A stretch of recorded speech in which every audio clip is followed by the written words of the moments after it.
right. Look, if you're looking at a daily cover of Sports Illustrated, you may see one giant leap today. But if you're looking down at your Odyssey app, YouTube, Spotify, wherever podcasts are available, you should see one giant step. And that's exactly what this franchise did. It's Sean Morash, it's Paul Dottino here on One Giant Step, officially here to wish you a Merry Clinchmas and a Happy New Year. Paul, ho, ho, ho, ho. Looky here, fellow. We're in the postseason. How are you doing? Good morning, Sean. Doing very well. And I must say, the Giants coaches and players have all year talked about the fan support that this rejuvenated team has received. And I think it was pretty clear through your TV speakers and Oh, your radio speakers yesterday. I mean, obviously, over 75,000 plus, very few no shows. Those folks enjoyed a New Year's Day celebration, one that was so well deserved for them and also for this particular Giants team.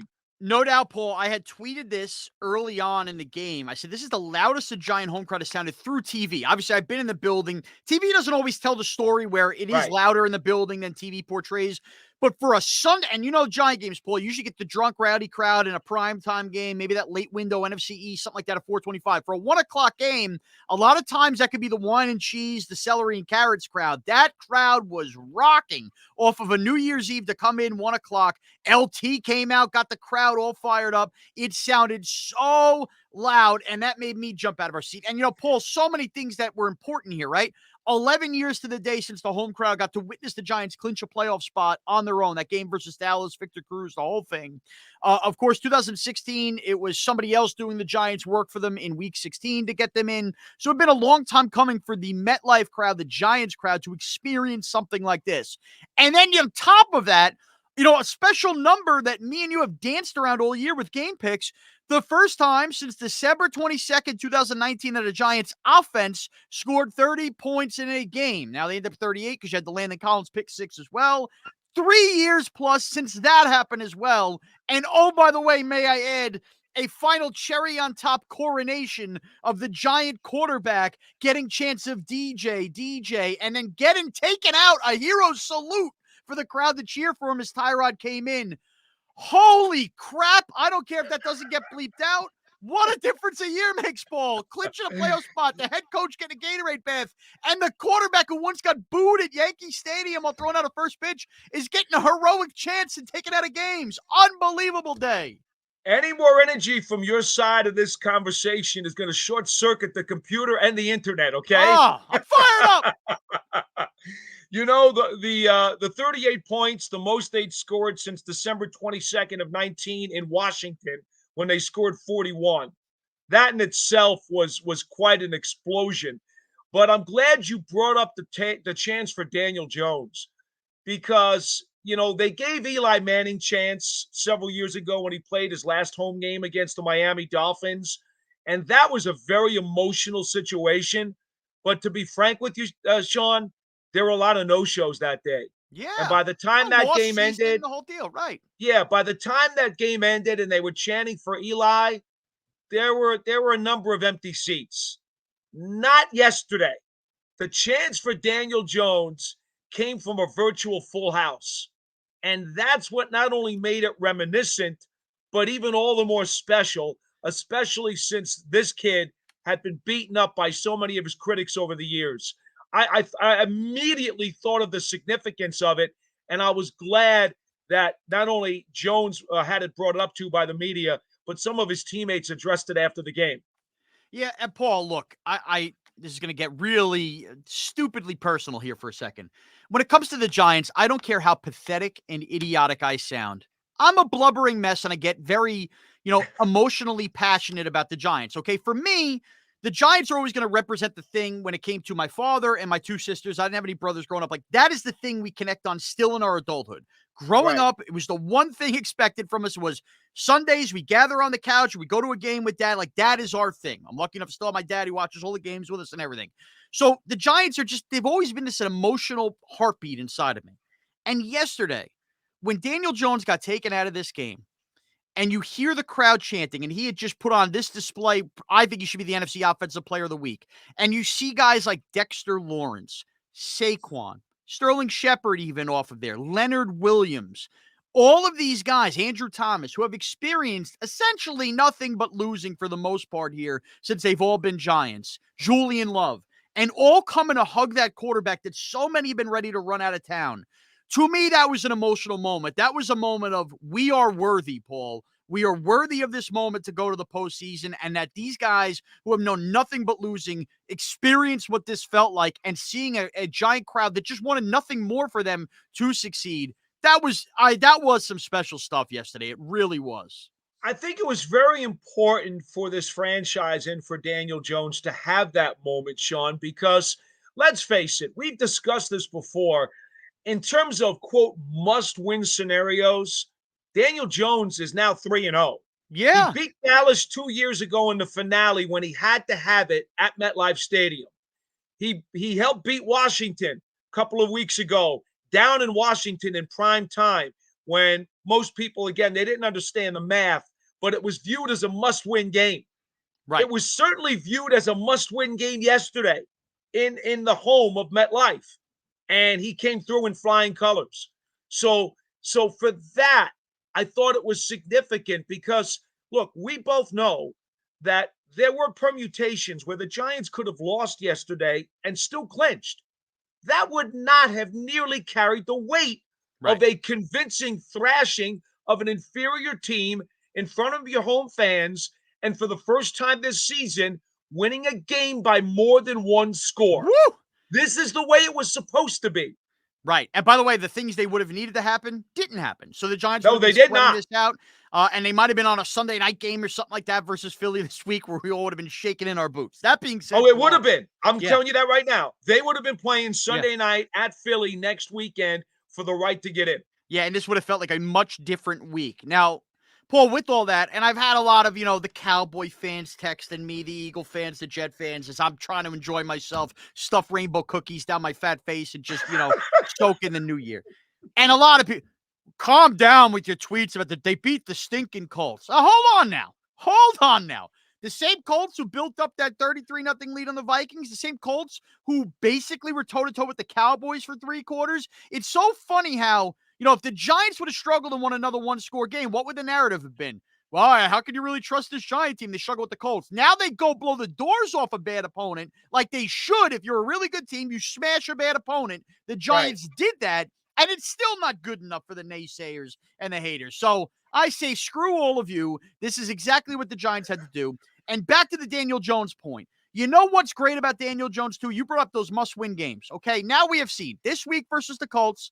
Last week, tough environment, Minnesota. Obviously, not his fault they lost. He did everything he could to lead the Giants back and win the game. And the week before in Washington, started throwing the ball, when they trusted him more with all of these passes, had a couple of those drop passes. Didn't matter. I know Kayvon scored that touchdown. 3 weeks in a row, when the going and nitty-gritty got tough, Daniel Jones, is the quarterback of the New York Giants, is now playing his best football. And what do you want out as a quarterback? You can have all that elite quarterback play. Don't get me wrong. I love Patrick Mahomes, Josh Allen. But if you have a quarterback that when the going gets tough and the games get more important, they rise and play their best, boy, who does that sound like? Somebody we were really familiar with before Daniel Jones, too. This is a really good sign the way Daniel Jones has played these last couple of weeks, Paul.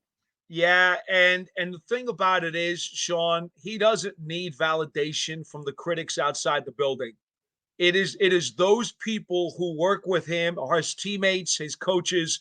Those are the people who, as Coach Daboll said yesterday, I've been telling you this all year. He's been showing up. He's been making good decisions. He's been tough. He's been nitty-gritty. He has been a workaholic. Saquon Barkley tried to tell the media again yesterday after the game, when I get here in the morning, his car's already here. He's the first one here. He's the last one out. The funny part is people are just now recognizing a lot of what the Giants have already seen all season. Yeah, there's no doubt about it. And again, this is somebody where more and more Giant fans are in his camp. And you just hope that the good mojo keeps rolling. And we'll see what the Giants do this week. We can get into that later on. We do a preview pod and everything that goes with it. Now, Paul, a couple more important factors from this game as we kind of, thank you, Daniel Jones, and look elsewhere. Round of applause for Landon Collins, the only active member of the Giant roster who was on the Giants the last time they made a postseason. That pick six, again, just a special moment as the house was rocking and he slapped hands with fans in the end zone. And you talk about a guy who, right, we all sat here, and I think it was breaking news right before we taped the podcast when the Giants had signed him to the practice squad. Then he got activated early. Then he was so inactive for weeks that you almost forgot he existed. Now Tate Crowder's long gone, and Collins is just proving and playing this pivotal role both in the run and the pass in Wink Martindale's defense, and he gets the pick six, his first since that 2016 season in London versus the Rams. Just a great moment from Landon Collins as well, and what a big piece to the defense he's been the last couple of weeks. Yeah, and if you talk to his teammates, they will express their admiration for him and their respect for him in terms of his leadership, in terms of his work ethic, his intensity. They love his football acumen. He's very, very smart. You know, when Landon left here, the problem was he was making so much money. He was going to try to get a big contract. He did get one from Washington. And at that time, he was slowing down as a safety and had gone through a litany of injuries to where that contract was overpriced for a guy who was going to be still a full-time safety. And so make no mistake about it, at that particular time, I understand, given the circumstances and the climate, why he did what he did to go. I get it. The Giants were not going to pay him the kind of money that he was going to command to be that kind of guy. But now, in this role as a inside linebacker, in a game that has become so much more pass-oriented than even 4 or 5 years ago, where you're using your sub packages more, where you want more athleticism, where you need guys who are more hybrids than they were a few years ago, Landon Collins has found a niche. And I think he is going to be a big factor the rest of the way. Yeah, and Paul, you would know better than me. Big factor the rest of the way. I think there's a chance Landon Collins on the team next year as well. I know they want to improve the inside linebacker room, but I think he's at least, if he's embraced the role, I'm going to compare it to the NBA. Carmelo Anthony was almost out of the league and then embraced the role of finally being a limited minutes bench guy and fit the role. If Collins embraces that, I think he has some life still in this league. Doesn't mean a big, high paid guy in a defense, but a valuable chess piece. Sure. I think that's there, especially in this defense. I don't think they would be adverse to that. The question will be, how does Landon feel? Right. Does he want a bigger role again? Has he resuscitated his career that he wants to play more and obviously is going to need a valued contract that is commensurate with those kinds of snaps? Yesterday, he played 55% of the snaps, which is the most he's played this season. Now, I think they like that role for him. Do you know yesterday, there were a ton of plays. They went with 7 defensive backs, which is known as quarters. Nickel, dime. Right. Quarters is 7 DBs. They did a ton of 7 DBs yesterday where both he and Tony Jefferson were on the field as extra safeties. And, I know Wink likes to have that chapter, and we now have unseen it unveiled in a very big way. You may even see some of that going forward. The question will remain, is that type of chapter, that type of defense, is that something that's going to be sufficient for Collins to chew on? Because you have to remember, Darian Beavers is going to be the primary starting run-stopping inside linebacker next year. Yeah. I know he was headed in that direction when he got hurt, and he was put on IR for the season. He'll be back next year. You'll think that McKeithen will put on some strength and bulk, and he's going to be involved. Will they bring back Jalen Smith? McFadden, you mean? McFadden. McFadden. I said McKeithen. Lineman. Right. McKeithen's the offensive lineman, obviously. But by the way, he'll be back next year, too, to enhance the depth on this line. Yeah. Well, Paul, they've been riddled with injuries out of their rookie class, too, which also makes the season pretty amazing. No question. So I don't know. I don't know if it's going to work out next year or not. I think that's still to be determined. But I'll tell you this: Landon Collins has a place in this league. Yeah, Collins definitely can play. I'd love to see him stay, but I don't know if he's going to want a more expanded role. And let's keep with the defense here for a second. Like a good Tom Clancy novel, we had a big plot twist late last week when on Friday, okay, we're not going to probably see Jackson or obviously Xavier McKinney. And then we get Xavier McKinney.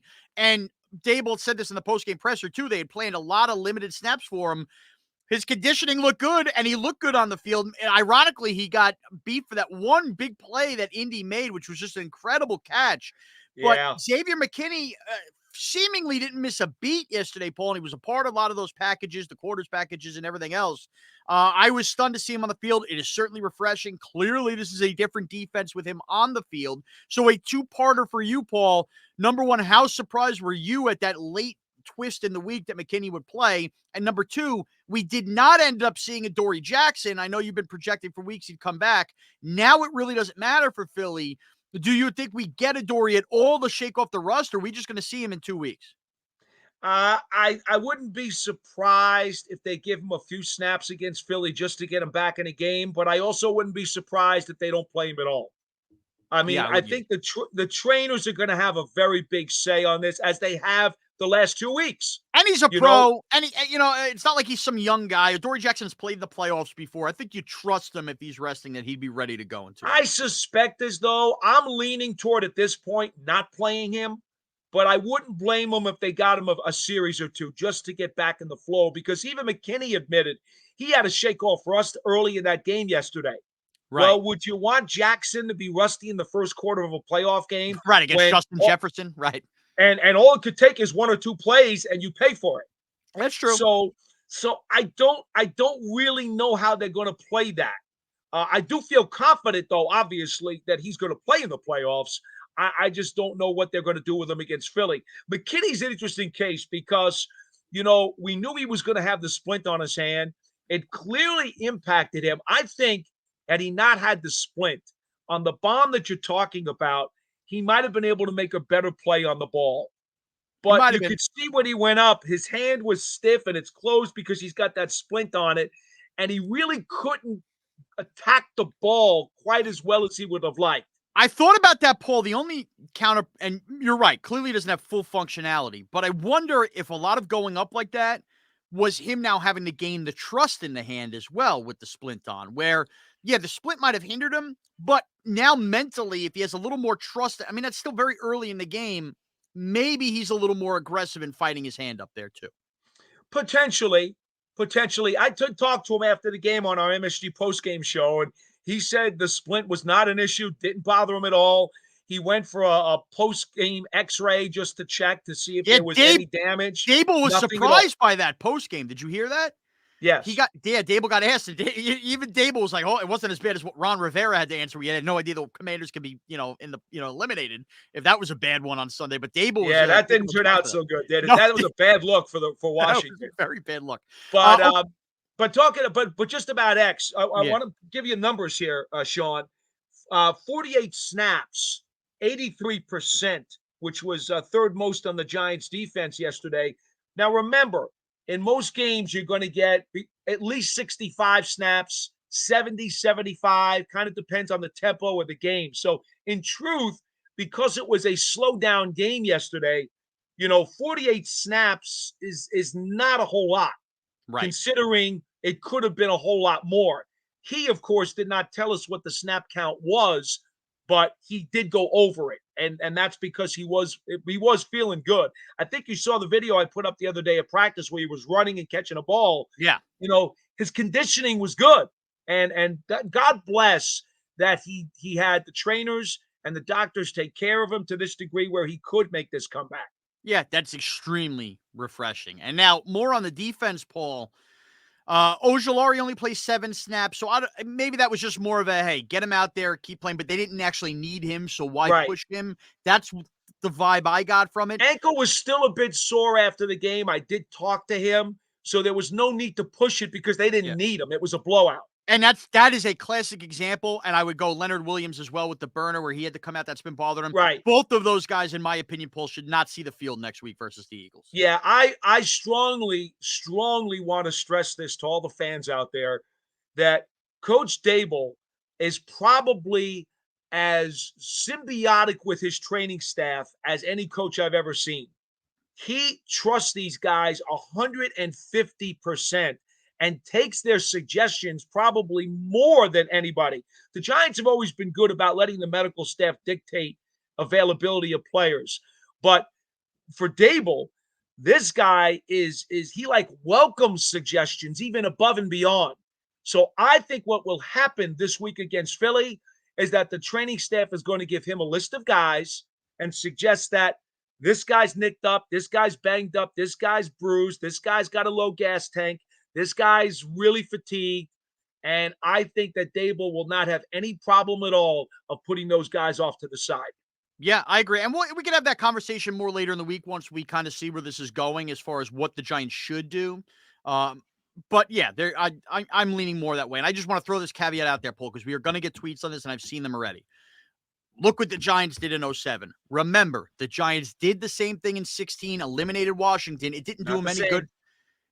But I'm saying that they did it that second time. It wasn't like they won the wild card and made a run when they did that versus Washington. It works both ways. And oh, by the way, they did get Sean O'Hara and Sam Madison hurt in 07, and we're very lucky that they were able to survive those injuries. And oh, by the way, that was a way deeper team than this team, which we've clearly seen when guys have been banged up how different they are. So I will just leave that at that, and we will tackle that later in the week. There were two. Okay. I had two tweets come in, Paul, that both want us to discuss. How about this? We get a little fan reaction here. Okay. So, to discuss two plays and get our thoughts on. I'll start with the positive. I'll start with the one more, and then we'll end with the one more controversial. The positive. We now have the signature tape highlight of Dexter Lawrence's career.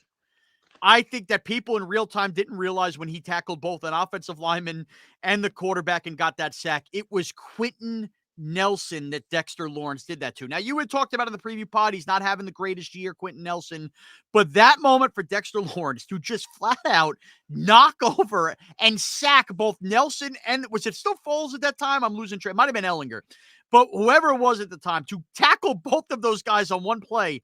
Paul, it's been an all-world Pro Bowl 7.5 sack year for Dexter Lawrence. That was some highlight. You know, I got to be honest with you. When he first drove the lineman back into the quarterback, I said to myself, that's kind of like something that Lawrence Taylor used to do off the edge as a linebacker. You don't usually see your nose tackle making that kind of athletic play. Now, we know it's a bull rush, so he's got the strength and the size to do it, but the athleticism to be able not only to win the bull rush, but then to have the speed to knock him so quickly back into the quarterback that the passer has no chance. That was the part of the play that was really impressive to me. Not just the strength, right, but the speed and quickness under which the sack took place. Then what I realized when they got up, oh my God, that's Quentin Nelson. How unbelievable. He treated him like a rag doll. It's Quentin Nelson. Yeah. I mean, that was incredible. So now he looked like the tackling dummies that they have at practice. Exactly. What a moment. Now, the controversial one will, of course, be the Kayvon Thibodeau play, Paul. That's one where Indianapolis and Ryan Kelly after the game all upset. I'm still getting Colt fans in my timeline all upset. So, first of all, the play, Kayvon Thibodeau, again, just continues to be a man possessed since shaking that knee brace off the edge. He absolutely plows into Foles. Couple things to note here before we get to the celebration part that everybody's upset. First of all, clean hit. What becomes awkward and why Foles gets hurt is the way he falls hard on the football and ground underneath him, where it kind of pokes up and punctures his ribs a bit. That, that's not on Kayvon Thibodeau. That's actually, he didn't lead with the helmet. He didn't go low to the ankles. He didn't go to the head. He hit him in the midsection. It was an awkward fall to the ground by Foles. So great play by Thibodeau. Very clean play by Thibodeau. Yes. Unfortunately, what everybody's going to focus on is that Thibodeau goes down and starts doing the snow angels. Now, I've rewatched a million times. He hits the ground right away. He doesn't know that Nick Foles is hurt. Nick Foles is laying on the ground after a sack like every quarterback does. All of these guys do sack celebrations. It was a funny sack celebration. He got up after. Now, he went to the sideline and did the nighty-night thing. Now, I've also noticed in watching some other stuff, I wanted to do a little research on this. He's done this on two other occasions at moments, including Washington 2 weeks ago, where the game appeared sealed. That could be a Kayvon thing where he's, saying the game's to sleep. Either way, okay, I'm sure he'll mature from the moment, but I think way too much has been made here in 24 hours about Kayvon Thibodeau being some kind of dirty player for doing that while Nick Foles is laying on the ground. All right, let me unpack that in two kind of sections. The first section for me, totally clean play. And Jonathan Casillas was sitting next to me in the press box when it happened. He was like rocking from the shot himself. Yeah. He's like, oh, and we both looked at each other, and I said, I think he just broke his ribs. Yeah. That's what I thought immediately, is that because Foles had landed on the ball in the belly of his stomach, I felt for sure his ribs were broken. And if not, he probably lost all of his oxygen and was having a tremendous amount of issues trying to get air back into his breath. Right. So that's what I thought happened.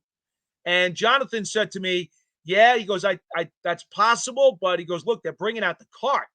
Do you bring out the cart for something like that? And I'm like, I don't know. So, we were so glad when he got up and was helped off walking off the field and didn't need the cart. So let me just make that part of it clear. Okay, good. The second part of it, I'm not one for celebrations. I never have been. I'm an old school guy. James Brown used to say, you score a touchdown, hand the ball to the ref like you've been there before. I get it. I am very much against celebrations, especially between the goal lines. Somebody scores a touchdown and they want to do an emphatic, impromptu sign of expression, I'll live with it. I don't go for the Broadway choreographed Radio City Music Hall Rockettes dance moves and musicals that some of these players and teams do in the end zone. Okay?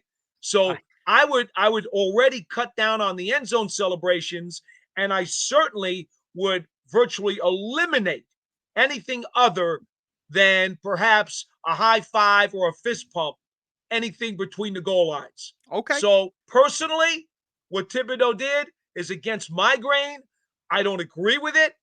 I also don't believe that he knew Foles was so badly hurt when he was on the ground. Right. And I agree with you. I haven't asked him about it, but I do think he meant that the game was put to sleep. They're not coming back. We're locking this thing away. Right. That's my interpretation. So basically, if Foles wasn't hurt, you still would have been against it because you're not against them. You're not pro the dance moves anyway. So I get it. Dexter Lawrence, when he does the whole sexy Dexy jiggle, rocks the crowd. Personally speaking, I don't need to see that. Yeah. Lawrence Taylor did a fist pump. The Right. greatest defensive player who has ever lived, who has ever existed in this universe, would do a fist pump after a sack. I never saw him do anything more than that. Yeah, and I can tell you the sexy Dexy thing has not worked for me in the bedroom, Paul, in the least. I have been thrown to the couch on multiple Sunday nights as I try to reenact that maneuver in my boxers. That's because you're not wearing a 97 to bed. Yeah, hasn't panned out. Yeah, just size 97 waist maybe, but yes, no, that hasn't panned out my way at all. And it could be worse, Paul. It could be like when DeMontre Moore used to celebrate sacks down 35-3. So oh boy. Yeah, we've come a long way. All right, before we get out of here, Paul, you were there. Any more observations? Anything that we didn't get to you think is worth noting? Yeah, I think it is worth noting that the Giants, when they made some of the moves to take some of the guys out, we got to see a little bit more of Matt Breida. Yeah. And I'm really glad about that because, again, in the cameos that he makes, he's productive. He does things, and he adds a little bit. He has burst. Yeah, he's got some speed and some quicks. And you and I have talked all year long about stuff they've held back. We've seen a little bit of that stuff come out in the last month. They still have more held back. And maybe we'll see it in the playoffs. And Breida's a part of that. So I still have a lot of curiosity as to some of the plays and the game planning and some of the formations and player deployments that we will see going forward. But Breida's another guy. Folks, just please keep an eye on him. And congratulations also to Richie James, who had 7 targets and 7 catches, and several of them were bullets where he just reached up and plucked the ball right out of the air. That's a hell of a way to bounce back after that game in Minnesota when he had 2 fourth-quarter drops that would have gone for first downs. And Paul, on TV, they ran the graphic that of guys with 50, attempts their way, Richie James has the second highest catch percentage, which is so remarkable because all he's basically known from is dropping balls. So it's incredible.